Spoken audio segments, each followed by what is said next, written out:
Bienvenue à vous sur cette nouvelle vidéo dans laquelle on va déguster ensemble une petite bouteille de vin parce que ça fait un petit moment qu'on n'a pas fait de dégustation ici.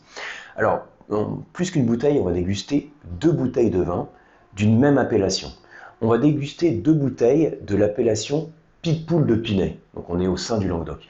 Alors, petite parenthèse, si vous suivez les vidéos que je vous propose ici, c'est une vidéo en fait qui est dans la continuité de la précédente, dans laquelle je vous avais présenté en quelques minutes les caractéristiques de l'appellation Picpoul de Pinet, vraiment dans les grandes lignes, pour la situer, voir un peu les terroirs climat.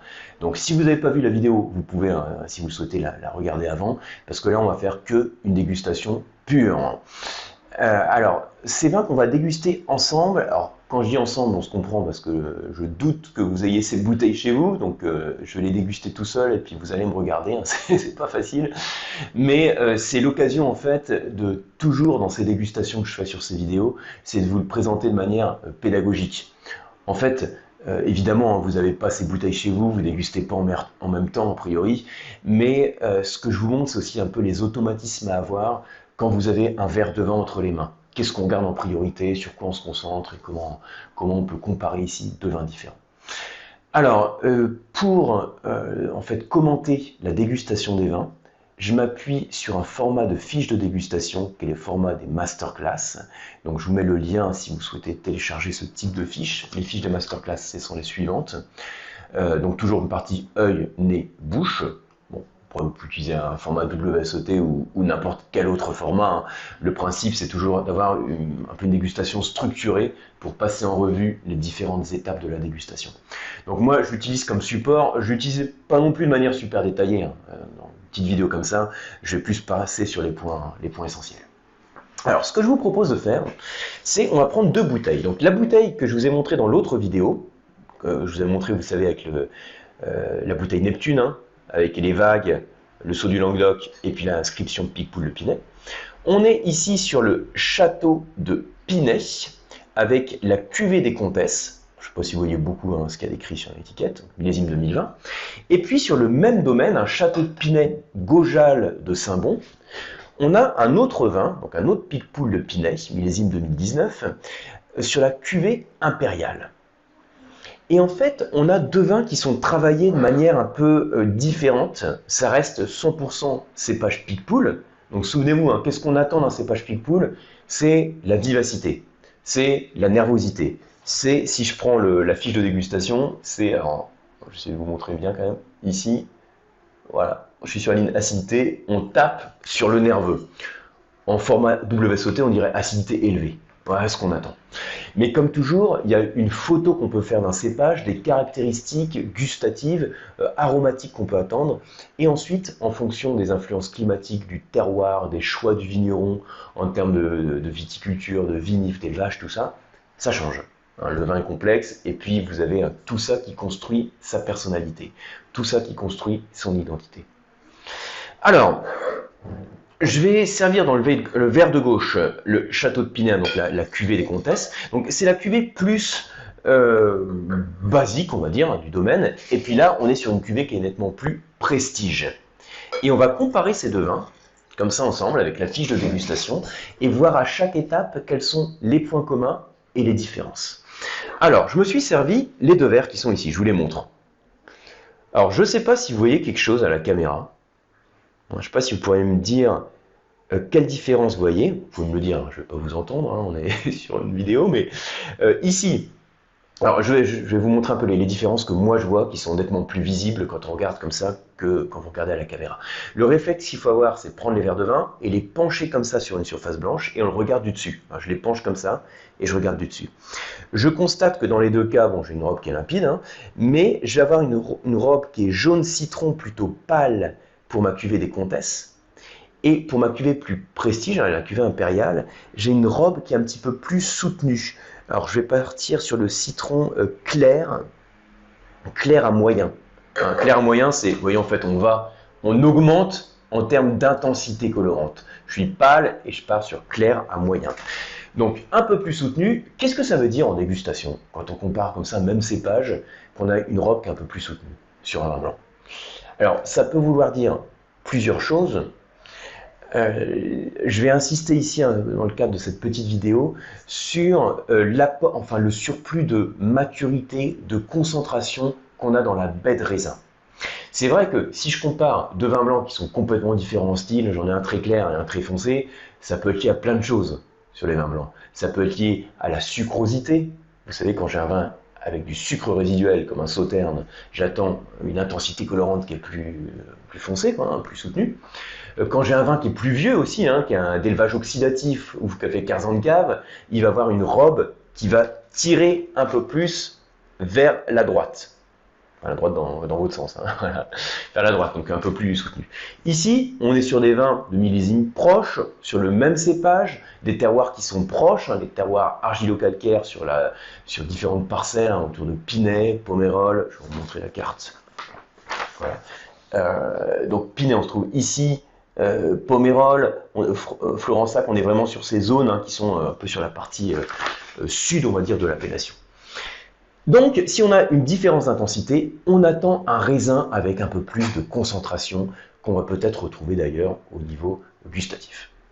Ça, c'est la première étape. Je passe pas plus de temps dessus. Au nez, on sent le premier verre. Alors, tout de suite, c'est ouvert, hein. On perçoit bien les arômes, beaucoup de fraîcheur. Et puis, alors je l'oxygène un petit peu, hein, pour mettre un nom sur les arômes. Alors j'ai vraiment quelque chose qui est marqué par la fraîcheur, le fruit un petit peu vert, enfin le côté agrume. On s'attend à croquer dans un fruit qui va nous faire saliver d'une salivation fluide liée à l'acidité, si vous voulez. Et si je compare tout de suite avec la cuvée impériale, donc tout de suite j'ai pas le même nez, j'ai un nez qui est plus mûr. Si vous voulez, au nez, je perçois un fruit qui est moins acide sur le château de Pinay.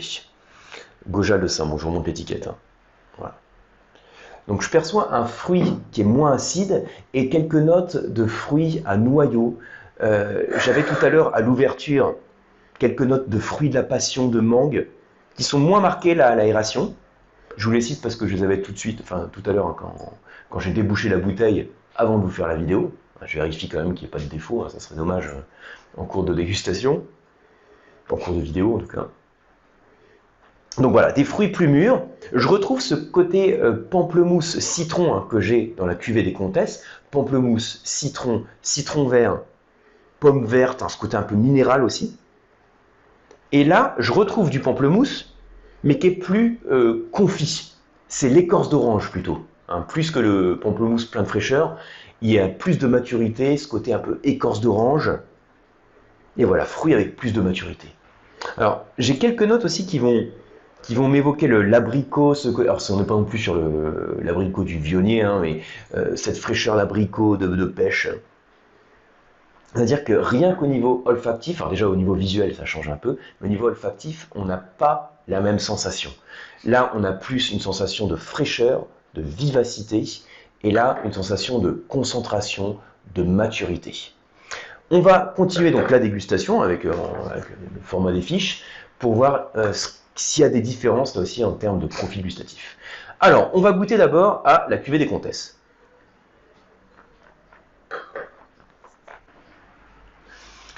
Alors, dès que je goûte au vin, ce que je perçois tout de suite, c'est une sensation là encore, une attaque pleine de nervosité, de fraîcheur.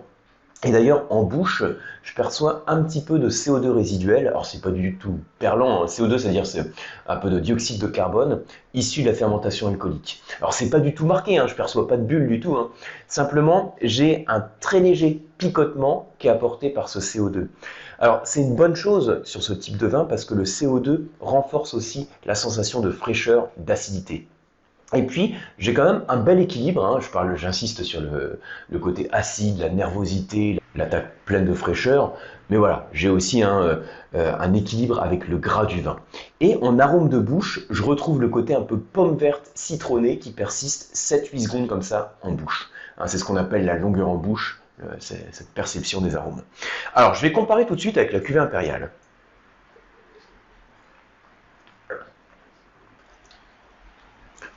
Alors là, j'ai pas du tout la même sensation. Alors, je vous dis déjà un point commun, hein, on est sur un même cépage, une même appellation, pour vous donner un peu un fil conducteur, c'est que j'ai une certaine vivacité. Mais si tout à l'heure, j'avais une acidité que j'aurais coché d'élevée, de nerveuse. Ici, je suis sur une acidité que je perçois vive. Et donc, si je prends mes axes du profil gustatif, ça c'est l'acidité, ça c'est l'onctuosité, si vous voulez, le gras, l'alcool.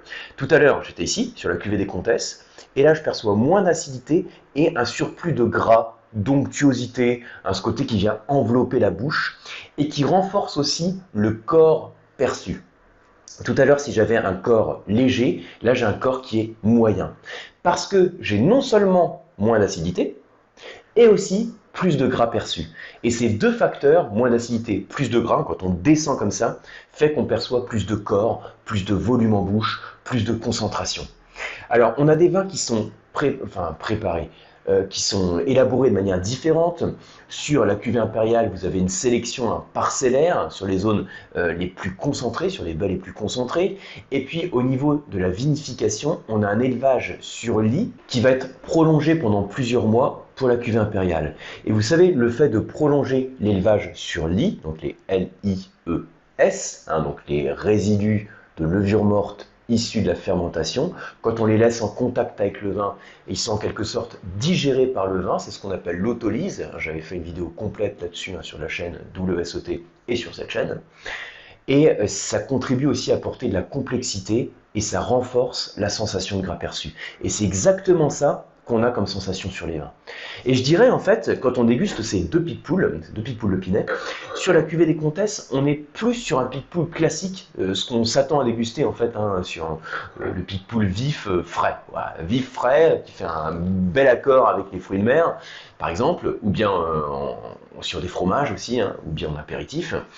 Et là, on est sur un Picpoul pour la cuvée impériale qui a plus de complexité, plus de gras, plus de corps, qui pourrait faire des accords mets vin, alors avec des poissons aussi, poissons en sauce, mais on pourrait carrément taper aussi sur des viandes blanches. Des viandes blanches parce qu'on a suffisamment de gras, de corps, pour faire un accord mets vin avec ce type de mets.